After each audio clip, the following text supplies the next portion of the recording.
Hi, it's Maggie the Irish Gypsy here to bring you your April 2023 general readings. We are looking at the first half of April from the 1st through the 15th, and this reading is for our lovely twins, the air sign of Gemini.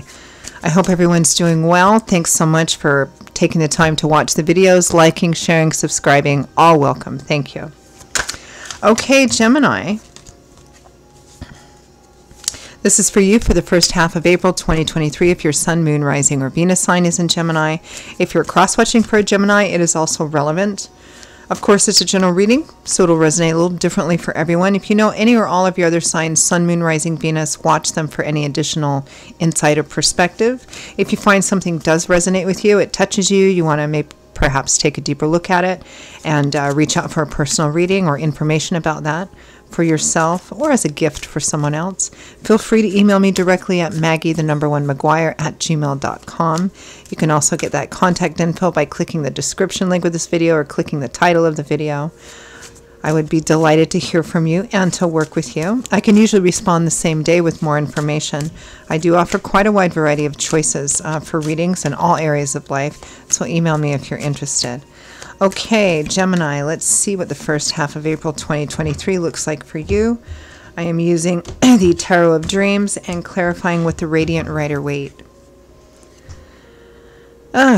Gemini, we begin with stress, the Nine of Swords, stress, anxiety, worry, fear, insomnia, fear of an unknown future. What if this happens? What if this doesn't happen?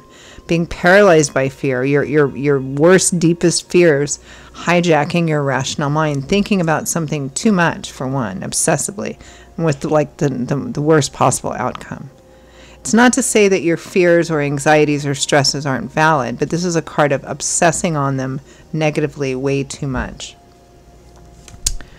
With the High Priestess, intuition. Some people call it higher self, some people call it gut instinct. Intuition, this is our connection to the divine through which we get that sense of knowing. Or we feel compelled, or we have an idea about something. It's a sense of knowing, kind of way down deep. Feels like you're trying to second guess your intuition. That something is leading you or telling you a certain thing or trying to lead you in a certain direction, but you're resisting. You're like, but what if this and what if that and what if the other thing happens? Next we have strength, facing your fears, your doubts, your insecurities.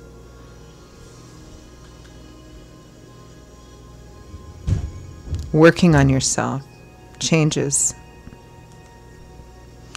With the Hermit, wow, very deep contemplative energy here. You know, the Hermit's already walked quite a long road. That light in his lantern, well, here it's kind of at the top of this sort of wand staff, represents the wisdom and knowledge that he's gained from his life. And right next to the High Priestess, again, these are kind of cards of knowing. It feels like there's something that you know needs to be done, or you need to do, or a choice you need to make, and it might be a difficult choice. But there's a sense of knowing that it's the right thing to do, but it requires some strength. Next we have the Five of Coins, the Beggar card, insufficiency and lack. It might be financial and material insufficiency and lack, being out of work or working but not being paid enough or not having enough money. On an emotional level, it can represent feeling abandoned, rejected, shut out, on the outside, not good enough. It's a card of always wanting, always needing, or feeling like you have to beg for everything that you need or want. With the World, the last major arcana card in the tarot. This represents a cycle of the tarot, completion. So this is graduation, leveling up. A cycle of the tarot, you know, the Fool's journey, as we call it. The Fool is us, right? It's not, one cycle of the tarot does not represent from birth to death. It represents a chapter in our life, or a particularly significant set of chapters, until we get to the end, to the World card here. After all that learning and growing and evolving and succeeding and failing and falling down and getting up again, we finally come to the World here, where a cycle wraps up. We're at the top of the mountain and we're looking out at a brand new horizon full full of different options and opportunities and ready to start something new. So there's a cycle of insufficiency that's going to be coming to an end here. It feels like you're being called to let something go, to leave something, because this cycle of constantly feeling like you're in need needs to end.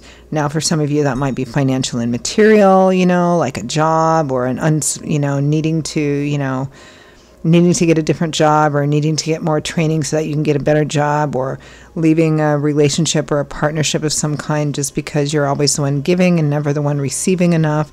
And it's about bringing this cycle to an end. There's fear and anxiety about doing it, fear of maybe not finding something new, fear of maybe being alone for a time. But it definitely feels like there's a sense of knowing here that that's the right thing to do. Yeah. From the bottom of the deck, representing overall energy for the first half of April, is the Two of Coins. A crossroads. Being at a crossroads and needing to make a choice. Let's clarify that Two of Coins for overall energy. Oh. Okay. The Moon. Yeah. A lot of spiritual cards here. The High Priestess, the Hermit, the Moon. Things are fuzzy. They're not entirely clear. There's, hidden fears kind of rolling around, but still underneath that, the Moon can represent spirituality and our subconscious leading us in a specific way. Clarify the Nine of Swords. What's all this stress, anxiety, fear about?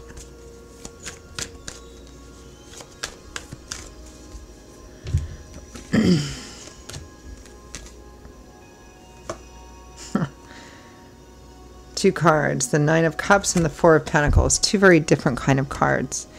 The Nine of Cups is wish fulfillment. It's getting everything you want. It's your cups overflowing with abundance. And the Four of Pentacles is sometimes called the Miser card. It's having just enough. You can't really lavish, you can't spend, you don't want to share because that's what makes you feel safe, but and this is all clarifying this Nine of Swords. Stress, anxiety, worry, fear of an unknown future. I think one of the things that has been holding you back from making this decision, I think is the best decision to make, is you keep going back and forth with yourself. Well, what if I can't find another job that pays better? Or what if I don't succeed at this thing? Or what if I leave this relationship, even though this relationship is not a great relationship, and then I stay alone for the rest of my life? And I never, it's kind of going back and forth. What if? Clarify the High Priestess.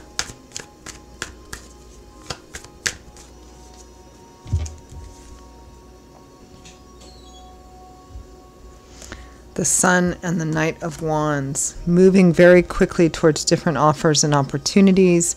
And the Sun is light, love, warmth, laughter, pressures being uplifted, restrictions lessening, and illumination and clarity. Again, I think there's a really very strong sense of knowing here of what to do.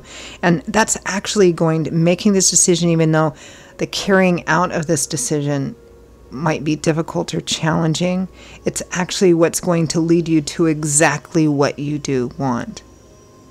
Because as long as you're in a situation that is ultimately unsatisfying and unfulfilling, you can't even open up the option or opportunity for the potential of anything else new until you close the door on that. And I can see the resistance here, but I can also see that sense of intuition is pulling as well. Clarify strength.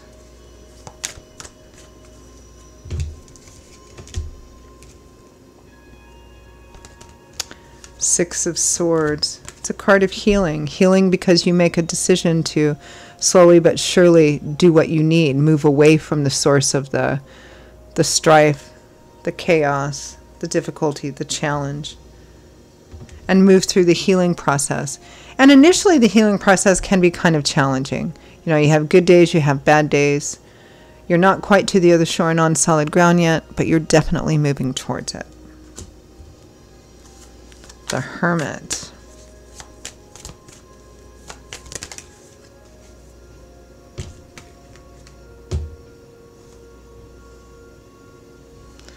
Death. Final endings so that rebirth and transformation can occur. This is what you know needs to happen. Clarify the Five of Coins, our beggar card.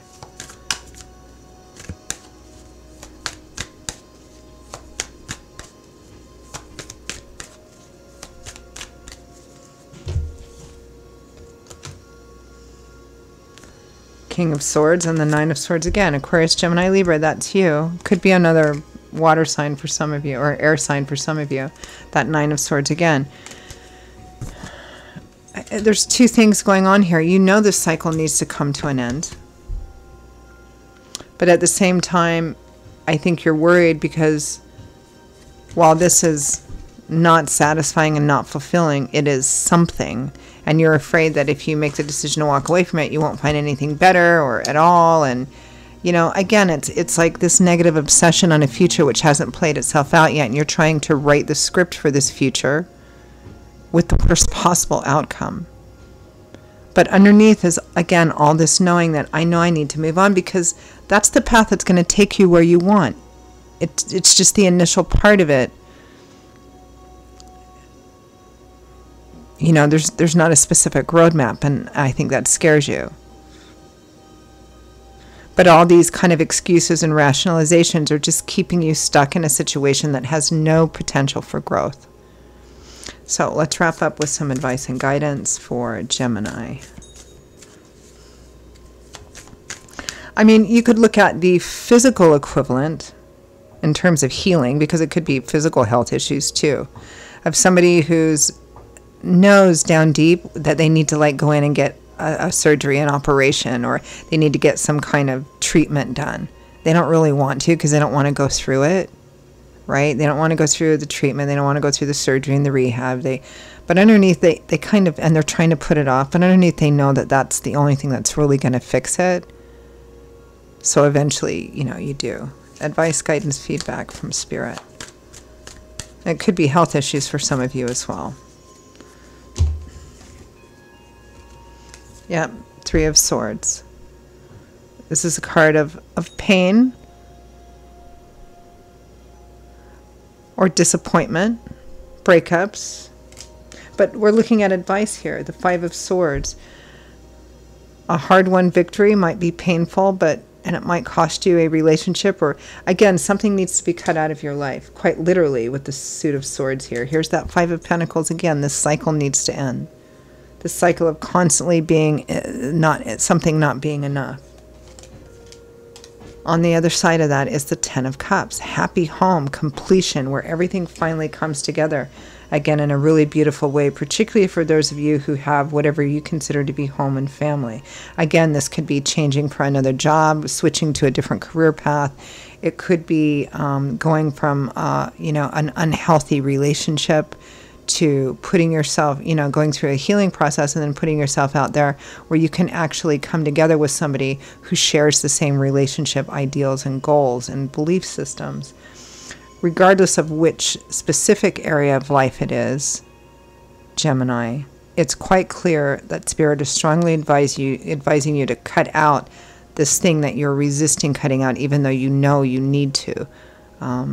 Because it's not going to become what you want it to become, no matter how long you wait. So it's time to kind of move on. Free will, free agency, as I always say. But, yeah, there it is. I'll leave it there. Okay, Gemini, those are your messages for the first half of April. I hope they were useful. I hope they kind of gave you some food for thought or validated, some of what you're already thinking and feeling. Again, if this resonates with you and you would like to reach out for a personal reading or information about that for yourself or as a gift for someone else, please feel free to email me directly at maggie1maguire@gmail.com. I would be delighted to hear from you and to work with you. You can also get that contact info by clicking the description link or the title of this video. I will see you all in a couple of weeks for the April mid-month readings. Stay safe and well, and I hope to see you back here again soon. Bye-bye.